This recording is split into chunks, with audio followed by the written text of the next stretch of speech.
The scorching Texas sun beat down mercilessly on the dusty trail. As Jeremiah Wade stepped onto his ranch porch with his morning coffee, the Circle W ranch stretched out before him. 20,000 acres of the finest grazing land in Brazos County. At 62, Jeremiah had built his empire from nothing, and every sunrise reminded him of how far he'd come from the dirt-poor farm boy he'd once been.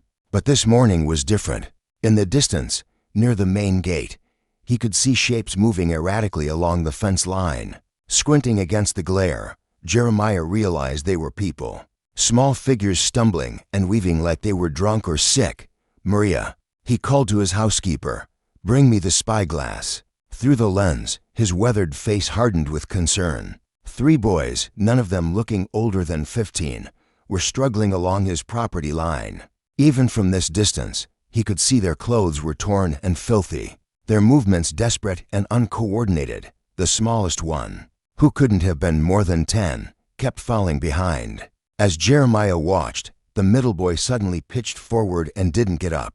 The oldest immediately dropped to his knees beside his companion, while the youngest boy swayed dangerously. They were still half a mile from the house, but Jeremiah could see they wouldn't make it much further on their own. "Saddle thunder," he barked to his foreman, Carlos, who had appeared at the sound of urgency in his boss's voice. "Looks like we got trouble coming our way." By the time Jeremiah reached them, all 3 boys had collapsed in the meager shade of a mesquite tree. Their lips were cracked and bleeding from dehydration. Their clothes, once probably decent, hung in tatters. But what caught Jeremiah's attention was the leather satchel the oldest boy clutched against his chest, even in unconsciousness. The rancher dismounted and knelt beside them, checking for signs of life. All 3 were breathing but barely conscious. The oldest, maybe 14 with dark hair matted with dust and sweat, had intelligent green eyes that fluttered open when Jeremiah touched his shoulder. "Water," the boy whispered, his voice like sandpaper. "Easy, son," Jeremiah said, offering his canteen. "Small sips. Don't make yourself sick." As the boy drank gratefully, Jeremiah noticed the way he never let go of that satchel. Whatever was inside must be mighty important to hold onto it even while dying of thirst. The middle boy, maybe 12 with sandy hair and freckles, stirred necks. He immediately looked around frantically until he spotted his companions. "Ben, Danny, are we safe? You're on my land now," Jeremiah said firmly. "Name's Jeremiah Wade. This is the Circle W ranch. You boys are safe." The youngest, who looked to be about 10 with curly brown hair and the biggest brown eyes Jeremiah had ever seen, was the last to wake. When he saw Jeremiah's weathered face hovering over him, he instinctively shrank back. "It's all right, little one," Jeremiah said gently. "Nobody's going to hurt you here." The oldest boy, Ben, struggled to sit up straighter. "Sir, we've been looking for you." "Are you really Jeremiah Wade?" Something cold settled in Jeremiah's stomach. "I am." "How do you boys know my name?" Ben's hands trembled as he began to unfasten the satchel. "Because these documents, they're about you, about your family, about things that happened a long time ago." Inside the leather case, Jeremiah glimpsed the edges of yellowed papers, faded photographs, and what looked like official seals. His mouth went dry as memories he'd buried decades ago began to surface. "Where did you get these?" he asked, but his voice had lost its warmth. "From our pa." The middle boy, who introduced himself as Mickey, said quietly, "Before he died, he made us promise to bring them to you, said you'd understand what they meant." "And who was your pa?" Ben swallowed hard. "Thomas Brennan, sir," he said. "He said you knew him a long time ago, before you became rich, when you were just Jimmy Wade from the Hardscrabble farm near Austin." The coffee cup slipped from Jeremiah's fingers and shattered on the ground. Jimmy Wade, nobody had called him that in 30 years. Thomas Brennan. The name hit him like a physical blow, bringing with it a flood of memories he'd spent decades trying to forget. Don't forget to subscribe to our channel for more incredible frontier stories. You won't believe the shocking secrets these documents reveal. Thomas Brennan had been his best friend, his partner, his brother in everything but blood. They'd grown up dirt poor together, dreamed together, planned together. And then came the opportunity that had changed everything. The cattle drive to Kansas that should have made them both rich. The drive that had ended with Thomas dead and Jimmy Wade walking away with enough money to start his empire. At least, that's what the official story said. Your pa's been dead for 30 years. Jeremiah said slowly, his voice hollow. No, sir. Little Danny spoke up for the first time. His voice small, but determined. He died 3 months ago. He was sick for a long time, but he kept these papers hidden. Said someday we'd need to find you and make things right.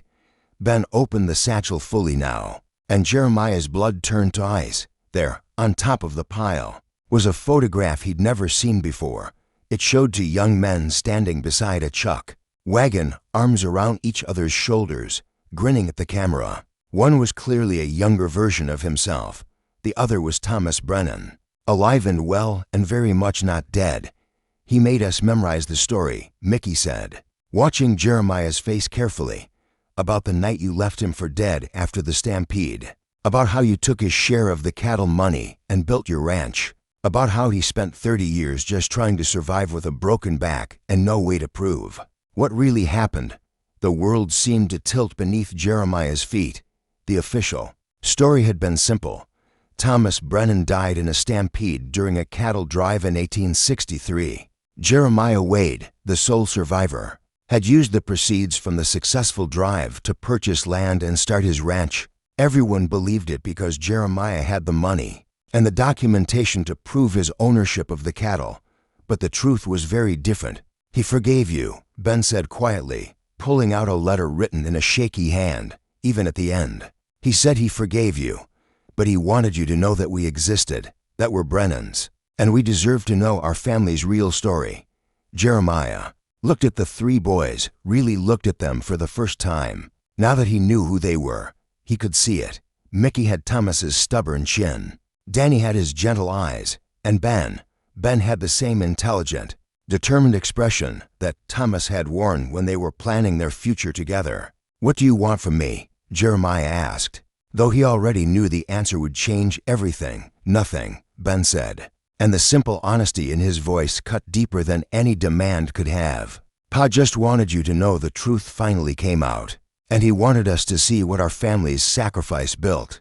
As the sun climbed higher in the Texas sky, Jeremiah Wade realized that his carefully constructed life was about to crumble. But looking at these 3 brave boys who'd traveled hundreds of miles to honor their father's dying wish, he also realized that maybe it was time for the truth to finally see the light of day. The reckoning he'd avoided for 30 years had finally found him, carried in a leather satchel by 3 orphaned boys who had nothing left to lose and everything to prove. The Circle W ranch house had never felt smaller to Jeremiah Wade than it did that evening. As he sat across from the 3 Brennan boys in his study, Maria had fed them, cleaned them up, and found them clothes that almost fit. Now they looked less like scarecrows and more like the children they were. But their eyes still held the weight of their journey and their purpose. The leather satchel sat open on Jeremiah's massive oak desk, its contents spread out like evidence in a trial. Photographs, letters, legal documents, and maps painted a picture that made Jeremiah's successful life look like it was built on quicksand. Ben, the eldest, had appointed himself the keeper of their father's story. His voice was steady as he read from Thomas Brennan's handwritten account, but Jeremiah could see the boy's hands shaking slightly. June 15, 1863. The stampede happened just like Jimmy said it did. But what he didn't tell anyone was that I was trapped under my horse when the cattle ran. My back was broken, and I couldn't move. Jimmy found me conscious but paralyzed. I begged him to get help, but he looked at me and said something I'll never forget. He said, "Tom, if you're dead, nobody has to split the money." Then he took my papers, my half of the cattle ownership documents, and left me there. Jeremiah's weathered hands clenched into fists. I didn't. There's more, Mickey said quietly, holding up a faded piece of paper. This is a letter from Dr. Samuel Morrison in San Antonio. He treated our pa for the next 2 years. Says here that Thomas Brennan was brought to his clinic by Mexican traders, who found him crawling along the cattle trail, half dead but very much alive. Danny, the youngest, had been quiet through most of the evening, but now he spoke up. Pa said you probably convinced yourself he really was dead. Said it was easier than admitting you chose money over friendship. The accusation hung in the air, like smoke from a campfire. Jeremiah stared at the documents, at the proof of his betrayal, at the faces of the boys whose father he'd abandoned to die. The successful rancher, the pillar of the community, the man who'd built an empire, suddenly felt like the frightened farm boy he'd once been. Why didn't he come forward? Jeremiah asked finally. Why didn't he expose me years ago? Ben pulled out another document, this one official looking with a government seal. He tried. This is a complaint he filed with the territorial marshal in 1867. Look at the response. Jeremiah read the marshal's reply and felt sick. The complaint had been dismissed because Jeremiah Wade was by then a successful rancher with political connections, while Thomas Brennan was a broken, poor man with no witnesses to support his claims. The system had protected the rich and ignored the poor, just like it always did. So he gave up. Jeremiah said. No, Mickey corrected him. He survived. He married our ma, Sarah Collins, in 1868. She was a widow with a small farm outside Corpus Christi. They had us boys, and Pa worked as hard as he could with his bad back. We weren't rich, but we were happy. Danny nodded. Pa never talked bitter about you, Mr. Wade. He said hatred was poison, and he wouldn't let it kill him twice. The simple dignity of it shamed Jeremiah more than any accusation could have. Thomas Brennan had been betrayed by his best friend, left for dead, ignored by the law, and he'd responded by building a life based on love instead of revenge. What happened to your mother?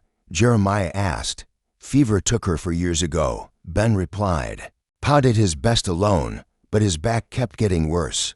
The doctor said all those years of hard labor with broken bones had finally caught up with him. He spent his last months in bed, but his mind was sharp right to the end. That's when he made us promise, Mickey added. He said someday we'd need to know where we came from, what our family was owed. Not money, he added quickly, seeing Jeremiah's expression, respect, recognition, the truth. Jeremiah stood and walked to the window, staring out at the vast expanse of land that stretched to the horizon. 20,000 acres of prime Texas rangeland, built on stolen money and a buried lie. The weight of 30 years of guilt settled on his shoulders like a lead blanket. There's something else, Ben said softly. Jeremiah turned back to see the boy holding a small wooden box. Inside, wrapped in faded cloth, was a gold pocket watch. This was your father's watch, Ben said. Pa said you'd given it to him the night before the cattle drive. Told him to keep it safe because you were going to be partners forever. He wanted you to have it back. Jeremiah's knees nearly gave out. He remembered that watch, remembered his father pressing it into his hands on his deathbed, remembered giving it to Thomas as a symbol of their eternal friendship. The fact that Thomas had kept it all these years, had treasured it despite everything, broke something inside Jeremiah's chest. Boys, he said, his voice cracking. I need to tell you something. Your father, Thomas, he was the best man I ever knew. What I did to him was the worst thing any human being can do to another. I convinced myself he was dead because I couldn't live with what I'd done. I built this whole life on a lie, and every success I've had was stolen from him. The 3 boys exchanged glances. They'd expected denial, anger, maybe even violence. They hadn't expected this complete, broken confession. What do you want to do about it? Ben asked quietly. Subscribe to our channel now. The shocking decision Jeremiah makes next will leave you speechless. Jeremiah picked up the pocket watch and held it to his ear. It had stopped ticking decades ago, just like his friendship with Thomas Brennan. But maybe, just maybe, some things could be repaired. I want to make it right, he said finally. I can't bring your father back, and I can't undo 30 years of lies, but I can acknowledge the truth, publicly, and I can make sure the Brennan name gets the recognition it deserves. How? Mickey asked. Jeremiah looked at the boys, these brave children who'd traveled hundreds of miles to honor their father's memory. They'd lost everything but hadn't lost their dignity. They reminded him of the man he could have been, should have been if he'd made different choices all those years ago. First, we're going to the territorial capital. We're going to file an official statement with the governor's office, setting the record straight about what really happened in 1863. Then, we're going to the newspaper. The whole territory is going to know that Thomas Brennan was a good man who got cheated by his best friend. And then, Ben asked. Jeremiah took a deep breath. Then we're going to figure out how to divide this ranch properly. Half of everything I built belongs to you boys. It's your inheritance from your father. The silence that followed was profound. The boys had come expecting to be thrown off the property or threatened into silence. Instead, they'd found a broken man ready to face the consequences of his actions. We don't want your ranch, Danny said finally. Pa said we should make our own way in the world. Your father was wrong about one thing, Jeremiah replied. This isn't my ranch. It never was. It's built on his money, his dreams, his stolen future. The least I can do is make sure his sons get what should have been theirs all along. As the Texas stars appeared in the darkening sky, for people sat in the study of the Circle W ranch, surrounded by the evidence of a 30-year-old crime. But for the first time since 1863, Jeremiah Wade felt like he might actually be able to sleep at night. The truth had finally come home to roost, and maybe, just maybe, it wasn't too late for redemption. 3 weeks later, the entire town of Brazos Creek gathered in the courthouse square for what the newspaper had called the most shocking confession in Texas territorial history. Word had spread like wildfire after Jeremiah Wade's visit to the governor's office, and now everyone wanted to hear the truth straight from the horse's mouth. Jeremiah stood on the courthouse steps, flanked by the 3 Brennan boys, while reporters from newspapers as far away as Dallas and Houston scribbled frantically in their notebooks. His lawyer had begged him not to do this public confession, warned him about the legal ramifications, but Jeremiah had made his decision. The truth deserved to be heard. 30 years ago, he began, his voice carrying across the packed square. I committed the worst betrayal one man can inflict on another. I left my best friend, Thomas Brennan, to die so I could steal his half of a cattle drive and build my fortune on his money. The crowd's murmur rose like a wave. Some people had suspected there was more to the story of how dirt poor Jimmy Wade had suddenly become wealthy rancher Jeremiah Wade. But nobody had dared to ask questions. Ben Brennan stepped forward, holding up the documents they'd carried so far. My father survived, he announced, his young voice surprisingly strong. He lived for 30 more years with a broken back and a broken heart, but he never stopped being a good man. He raised us to understand the difference between right and wrong, even when the world doesn't seem to care about that difference. The confession took 2 hours. Jeremiah read from Thomas's handwritten account, showed the crowd the legal documents that proved the cattle money had been split between the partners, and displayed the photograph that showed both men alive and well before the drive. By the time he finished, there wasn't a dry eye in the square. But the most powerful moment came when little Danny Brennan, just 10 years old, stepped up to the podium. My pa told us that holding onto hate was like drinking poison and expecting the other person to die, Danny said, his childish voice carrying clearly in the silent square. He said Mr. Wade would have to live with what he did, and that was punishment enough. Pa forgave him before he ever met him again. The crowd was absolutely silent. Here was a child whose father had been betrayed and abandoned, whose family had lived in poverty while his father's partner built an empire. And he was talking about forgiveness. Judge Harrison, who'd been presiding over Brazos County courts for 20 years, stood up from his seat in the front row. Mr. Wade, he said formally, what you've confessed to amounts to theft, fraud, and possibly attempted murder. The statute of limitations may have run out on prosecution, but the moral debt remains. What do you propose to do about it? Jeremiah had been dreading this moment, but he was ready. Your Honor, I'm transferring half ownership of the Circle W ranch to the Brennan boys. Effective immediately. The deed has already been drawn up and filed with the Territorial Land Office. Additionally, I'm establishing the Thomas Brennan Memorial Fund with $50,000 to help other orphaned children in Texas territory. The crowd gasped. $50,000 was more money than most people would see in 10 lifetimes. But Ben Brennan held up his hand. Mr. Wade, we appreciate what you're trying to do, But we've talked it over.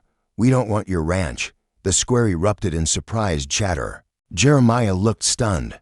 Boys, that land is rightfully yours. No, sir, Mickey Brennan interrupted respectfully. What's rightfully ours is the truth about our father. You've given us that. The ranch, well, you built that with your own sweat for 30 years. Even if you started with stolen money, taking it from you now wouldn't honor Pa's memory. Then what do you want? Jeremiah asked, genuinely confused. Ben smiled, the first real smile anyone had seen from him since arriving at the Circle W. We want to earn our place in the world, just like Pa taught us, but we'd like to do it as your partners, not your charity cases. The proposal they'd worked out was elegant in its justice. The Brennan boys would work the Circle W as equal partners, learning the ranching business from the ground up. When they came of age, they could choose to stay and help run the operation or take their share and start their own lives. The ranch would be renamed the Circle WB Ranch, acknowledging both families' contributions. Most importantly, a monument would be erected in the town square, telling the true story of Thomas Brennan and honoring his memory as a man who chose forgiveness over revenge, love over hatred. Judge Harrison nodded approvingly. It seems to me that Thomas Brennan raised his sons right. They understand that justice isn't always about punishment. Sometimes it's about making sure good people get remembered properly. As the crowd began to disperse, many townspeople approached the Brennan boys to welcome them to the community. These children had shown more dignity and wisdom than most adults, and word was already spreading that they were welcome anywhere in Brazos County. That evening, back at the ranch house, Jeremiah sat on his porch with the three boys, watching the sunset paint the sky in shades of gold and crimson, the same sunset he'd watched alone for 30 years, but somehow it looked different now. Your father would be proud of you boys, he said quietly. He is proud. Danny replied with the absolute certainty that only children possess. He's watching from heaven. And he's proud of you too, mister. Wade, it takes courage to tell the truth when it's going to hurt you. Mickey nodded. Pa always said the hardest thing in the world is to admit when you're wrong. But it's also the most important thing. Ben pulled out the old pocket watch and handed it back to Jeremiah. Pa wanted you to have this back, but not as a reminder of what you did wrong. As a reminder that it's never too late to do what's right. Jeremiah took the watch with trembling hands. For the first time in 30 years, when he held it to his ear, he could swear he heard it ticking again. Maybe it was his imagination, or maybe some things really could be repaired with enough honesty and forgiveness. 6 months later, the Circle WB Ranch was the most successful operation in 3 counties. The Brennan boys had thrown themselves into learning the business with the same determination they'd shown in finding Jeremiah. In the first place, Ben had a natural head for numbers and marketing.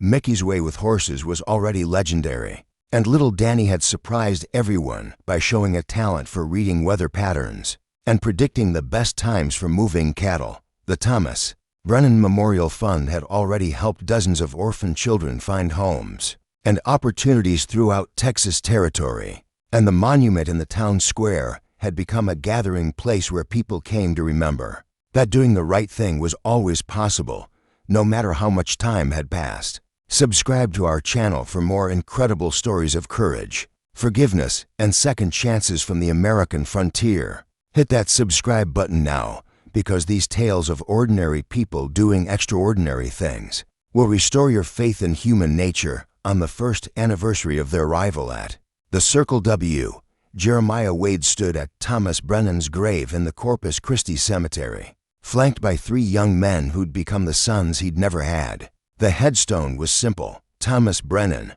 1840 to 1893. Beloved father, faithful friend. He chose forgiveness. Thank you, Tom, Jeremiah whispered to the carved stone. Thank you for raising boys who knew how to teach an old fool the difference between justice and revenge. As they rode back toward home, the pocket watch ticking steadily in Jeremiah's vest. All 4 men knew that Thomas Brennan's greatest legacy wasn't the ranch or the money, or even the truth that had finally been told. It was the lesson that family isn't always about blood, that redemption is always possible, and that sometimes the greatest courage is found in forgiveness. The Circle WB Ranch stretched out before them in the golden afternoon light, no longer built on a lie but on the solid foundation of truth, forgiveness, and the unbreakable bonds formed when people choose to do what's right, no matter how hard it might be. Don't forget to subscribe for more amazing frontier stories that prove love and honor can triumph over any betrayal. Your subscription helps us continue bringing these incredible tales of redemption to life.